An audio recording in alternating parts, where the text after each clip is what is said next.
En cette fête de la Pentecôte, la première lecture qu'on a entendue, qui est tirée des Actes des Apôtres, cherche à nous décrire comment ça s'est passé, cette première Pentecôte-là. Et dans cette première lecture qu'on entendait tantôt, vous avez remarqué, on nous parlait de différents signes. Il nous parlait d'un grand vent qui est arrivé. On nous parlait des lampes de feu qui descendaient sur chaque personne, il y en avait partout.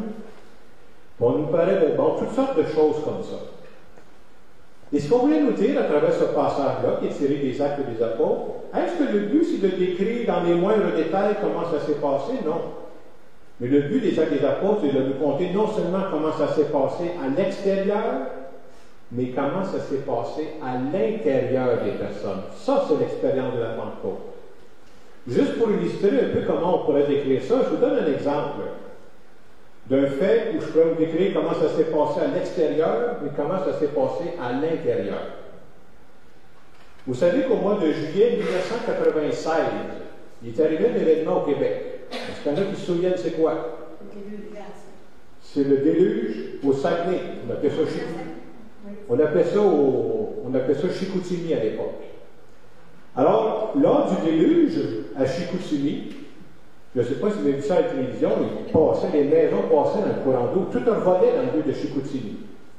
Quand ça a commencé le déluge à Chicoutimi, personnellement, j'étais à Baie-Saint-Paul à Charlevoix. Et je peux vous dire qu'à Baie-Saint-Paul, c'était pas le déluge, mais ça brassait en s'il vous plaît. Alors j'ai couché, moi, à Baie-Saint-Paul ce soir-là, où ça commençait là. Et je peux vous dire que ce soir-là, il ventait énormément à Baie-Saint-Paul. Il ventait là, à écorner les bœufs. Et je peux vous dire qu'après un bout de temps, il s'est mis à pleuvoir. Et ça pleuvait, pas une petite pluie, pas une petite pluie tranquille. Ça tombait comme des clous. Et tout le temps qu'on était là, tout ça ne lâchait pas pendant des heures et des heures. Si je vous compte ça, c'est pour ceci. Pensez-vous vraiment qu'à Baie-Saint-Paul, le soir où j'ai couché là, qu'il y a des bœufs qui ont perdu leur corne? Non, hein? C'est une figure de style que je veux donner. Il pleuvait beaucoup, là. Mais pensez-vous que c'est des clous qui tombaient? Non, c'était de la pluie. Mais ça tombait de la plomb, je peux vous dire, parce que là où je couchais, j'avais loué une chambre, là. À côté de ma chambre, c'était un toit en tôle. La pluie, quand ça tombe, c'est un toit de tôle, là. C'est très bon pour la nuit, là. Je le sais que c'était ça. Donc, est-ce que je vous ai menti? Non. Mais j'ai compté d'une façon imagée non seulement ce qui s'est passé dans Baie-Saint-Paul, je vous ai compté ce qui s'est passé à l'intérieur de moi. Comment moi je me suis senti ce soir-là à Baie-Saint-Paul. Et je pense que les Actes des Apôtres, c'est exactement ce qu'ils veulent nous conter cet après-midi à travers cette première lecture des Actes des Apôtres, c'est de dire, quand ils nous parlent d'un grand vent, peut-être qu'il a soufflé un grand vent, je ne sais pas, je n'étais pas là, mais je suis sûr d'une chose, c'est qu'ils se sont fait vanter à l'intérieur de l'autre. Ça a brassé à l'intérieur des personnes. Ces personnes-là ont été touchées profondément. Et ces personnes-là qui ont fait l'expérience de recevoir l'Esprit Saint, là, ils ont vécu une expérience tellement forte là, qu'à un moment donné, il n'y a plus de mots pour compter ça. Donc là, ils se sont dit, c'est un peu comme ça, on essaie de résumer cette histoire-là. Et vous savez, l'Esprit Saint qu'ils ont reçu il y a 2000 ans, là, c'est le même esprit qu'on a reçu nous autres. Il n'y a pas deux esprits différents, là. On l'a, nous autres. Mais avec le temps, on l'a rendu pas mal plus sage. C'est comme si on l'a amadoué un peu. Ça serait peut-être le temps de le réveiller. On pourrait se demander, mais l'Esprit Saint aujourd'hui, comment il procède? Comment on peut le recevoir dans notre vie? Et Saint Paul, à travers la lecture qu'on a ce matin, cet après-midi, nous résume à peu près ça de la façon suivante. Il va dire, les dons de la grâce sont variés, mais c'est toujours le même esprit qui agit. Et Saint Paul se sert d'une comparaison lui aussi. Il va dire, c'est comme notre corps. Moi, j'ai 2 mains, j'ai 2 pieds, j'ai 2 oreilles, même tête, mais j'ai un corps. Et par ce message-là, ce qu'il veut nous dire, c'est qu'on a tous reçu l'Esprit. Il n'y a pas un membre du corps qui ne l'a pas reçu. On a tous reçu l'Esprit sans exception. Ce n'est pas réservé à quelques-uns. C'est pas vrai, ça, cette affaire-là. C'est tout le monde qui l'a reçu. C'est ce qu'on disait dans la lecture aussi. Je vous dis ça parce que j'ai souvent entendu, et peut-être que je l'ai dit moi-même quelquefois, mais c'est bon de préciser ça. J'ai souvent entendu des personnes dire, moi, j'en ai pas reçu de don particulier. Pardon? On n'y pense pas, mais quand on dit des paroles comme ça, c'est comme si on disait « Dieu ne m'a pas donné de don à moi ». Ça veut dire que Dieu n'a pas été juste envers moi. Est-ce que je crois vraiment ça? Non, non, non, non, non. Il faut savoir que Dieu a transmis des dons à tout le monde, sans exception. Mais ce qui est bon de savoir aussi, c'est que quand Dieu transmet des dons, il transmet ça comme des semences. C'est-à-dire, il ne donne pas un don qui est tout fait. Il donne un don, là il dit, ça va être à toi de le faire fructifier. Donc, on a un rôle à jouer là-dedans. Et ce qui peut arriver, c'est que le grand danger qui nous guette, c'est que je laisse dormir mes dons. Nous autres, on croit que les dons que l'Esprit souffle, encore aujourd'hui, il en souffle des dons. Et les dons qu'il va transmettre, ce sont des dons qui sont variés et qui sont complémentaires. C'est-à-dire, par exemple, quand je regarde ma famille ou quand je regarde une équipe de travail dans laquelle je suis, quand on regarde les paroisses comme nous autres, les dons qu'il a donnés, ce n'est pas les mêmes. Mais on est là pour se compléter.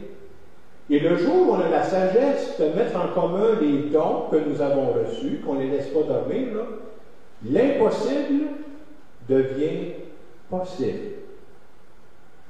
Mais pour ça, il ne faut pas les garder chacun pour soi. C'est notre grand défi d'aujourd'hui de ne pas laisser dormir les dons de l'Esprit. Et pour vous montrer comment les dons, c'est utile que les dons de l'Esprit soient variés, je vous donne un autre exemple de ma vie. Moi, j'étais professeur, j'enseignais entre autres à l'externat Sacré-Cœur à Rosemère, c'est au nord de la ville de Montréal. Et une des années où j'enseignais là, à l'externat Sacré-Cœur, on fêtait le 10e anniversaire de l'école. Vous savez, quand on célèbre des anniversaires, comme ça, ce qu'on fait, on organise des activités spéciales, on va souligner ça, on va avoir des fêtes pour que ce soit intéressant pour tout le monde. Et cette année-là, moi, j'enseignais, si je me souviens bien, les mathématiques en secondaire 4 et 5. J'avais dans ma classe, en secondaire 4, un élève qui n'avait pas la langue dans sa poche. Je m'en souviens très bien, il s'appelait Roberto. C'est un petit commentaire que je vous fais en passant. Si jamais vous rencontrez un ancien de vos professeurs et qui se souvient de votre prénom, c'est pas nécessairement une bonne nouvelle. C'est bon que vous sachiez ça. Bon, il faut que je fasse attention, j'ai un ancien de mes professeurs ici. Alors, ce qui est arrivé cette année-là, c'est ça, Roberto, c'est un genre d'élève que je vous dirais qu'il faut occuper avant qu'il vous occupe. Mais comme on avait des activités beaucoup dans cette année, c'était le 10e anniversaire, on avait organisé aussi des activités de financement, il faut payer ça, ces activités-là. Entre autres, les élèves avaient à vendre du chocolat.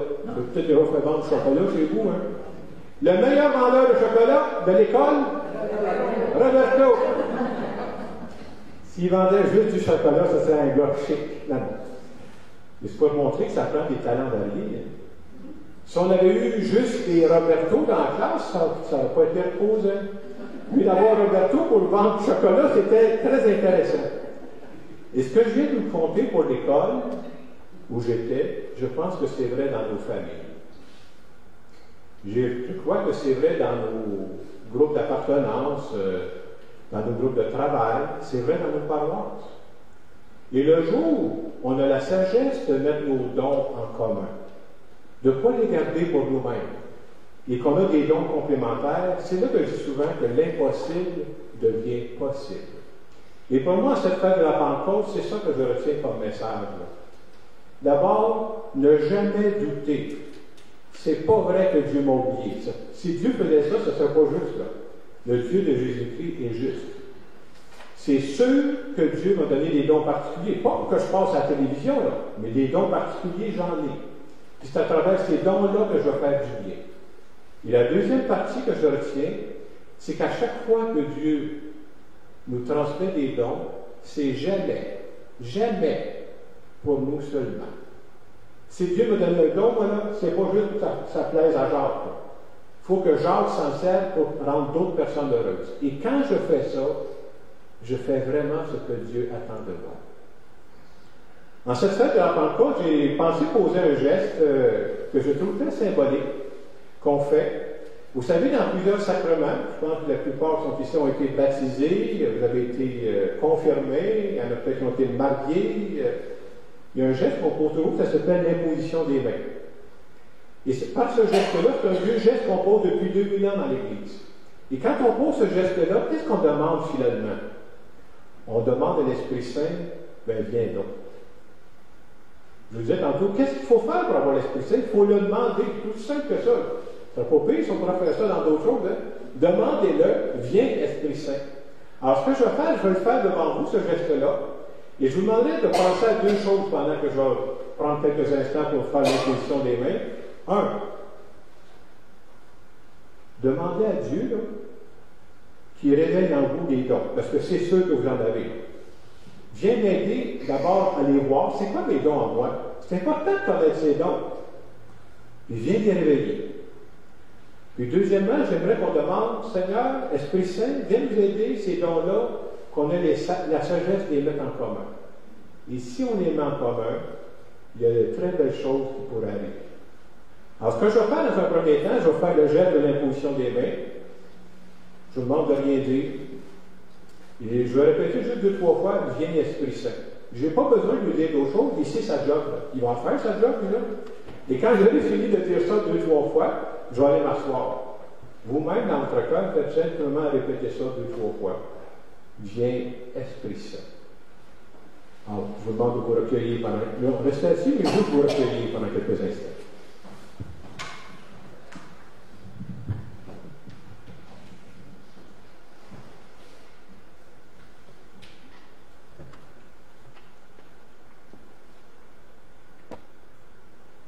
Viens, Esprit Saint.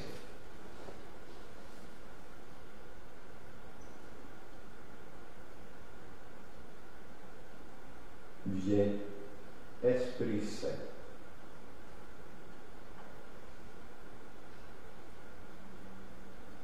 Viens, Esprit Saint.